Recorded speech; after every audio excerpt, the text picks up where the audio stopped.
Si è svolta all'interno della caserma Antonio Mosso, sede del gruppo della Guardia di Finanza, la cerimonia militare per celebrare l'anniversario della fondazione del Corpo, giunto al 248° anno. Quindi si è fatto un bilancio operativo dal 1 gennaio 2021 al 31 maggio 2022. Alla manifestazione ha preso parte il prefetto di Agrigento Cocciufa e le più alte cariche istituzionali della provincia. Nel corso della cerimonia è stata data lettura del messaggio augurale del Presidente della Repubblica, dell'ordine del giorno speciale del Comandante Generale della Guardia di Finanza. La ricorrenza è stata anche l'occasione per tracciare un consuntivo dell'attività di polizia economico-finanziaria svolta dai reparti della Guardia di Finanza della nostra provincia nell'anno appena concluso e quello in corso. La Guardia di Finanza celebra oggi il suo 248° compleanno, un'istituzione che vive nella tradizione ma anche nella modernità.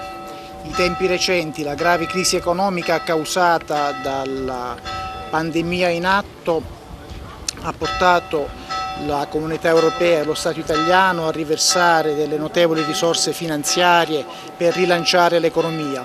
Spetta a noi e agli altri attori istituzionali, ma a noi in primo luogo, il compito di far sì che queste risorse giungano dove sono destinate, non diventino preda della criminalità economica e fungano da volano per l'economia lecita, moderna, pulita, a tutela della concorrenza e dello sviluppo economico.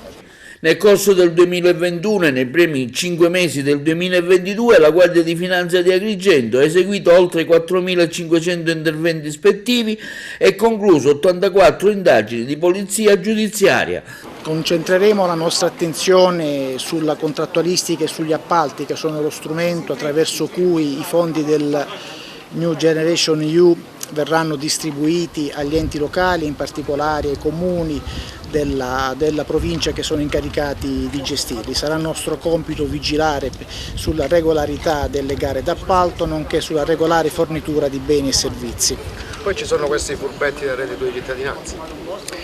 I controlli sulle prestazioni sociali agevolate rientrano tra i compiti istituzionali fondamentali della Guardia di Finanza. Ci siamo organizzati, stiamo controllando a tappeto uno strumento che è stato certamente utile per fornire assistenza alle famiglie nei periodi di crisi, ma che è spesso diventato fonte di provento illecito. L'azione di servizio ha portato all'individuazione di oltre 1,5 milioni di euro di contributi comunitari indebitamente percepiti, con la conseguente denuncia all'autorità giudiziaria competente di 10 responsabili, oltre 1 milione di euro di contributi nazionali e locali indebitamente percepiti, con la conseguente denuncia all'autorità giudiziaria di 17 responsabili e 68 azioni amministrative.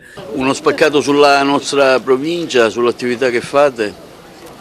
La provincia di Agrigento soffre, come tutte le province del meridione d'Italia, di una forte crisi economica che si è accentuata in questo periodo di crisi pandemica e rende ancora più necessario, se possibile, un intervento mirato, selettivo, che vada a tutela dell'economia sana e che non lasci spazi alla criminalità per infiltrarsi ed approfittare della crisi economica in atto. Nel settore degli appalti pubblici sono state controllate erogazioni per circa 50 milioni di euro, di cui oltre 3,5 milioni di euro oggetto di assegnazione irregolare con la denuncia di 10 soggetti.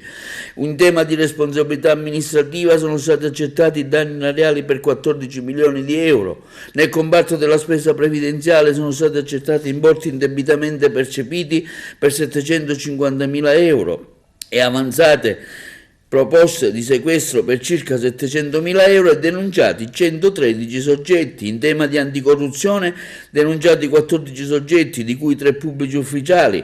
Nel settore delle prestazioni sociali agevolate, cosiddetto reddito di cittadinanza, sono stati effettuati 300 controlli, di cui 258 irregolari e 239 soggetti denunciati all'autorità giudiziaria, con una frode complessiva accertata di circa 2,5 milioni di euro. Recentemente avete puntato il dito anche sui carburanti, con addirittura anche il sequestro di una pompa di benzina a Palma di Montechiaro.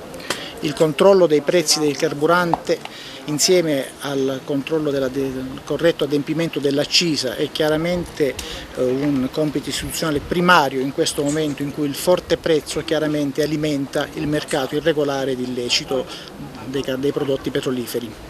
Quindi le indagini patrimoniali contro le mafie, volte a sottrarre le risorse finanziarie e patrimoniali illecitamente accumulati, hanno consentito di avanzare proposte di sequestro per circa 15 milioni di euro. In questo ambito sono stati eseguiti anche accertamenti patrimoniali nei confronti di ben 123 persone fisiche e giuridiche. In via preventiva, su richieste dei vari prefetti, sono stati svolti 600 controlli in materia di certificazione antimafia, volte a autorizzare le imprese a partecipare a gare pubbliche.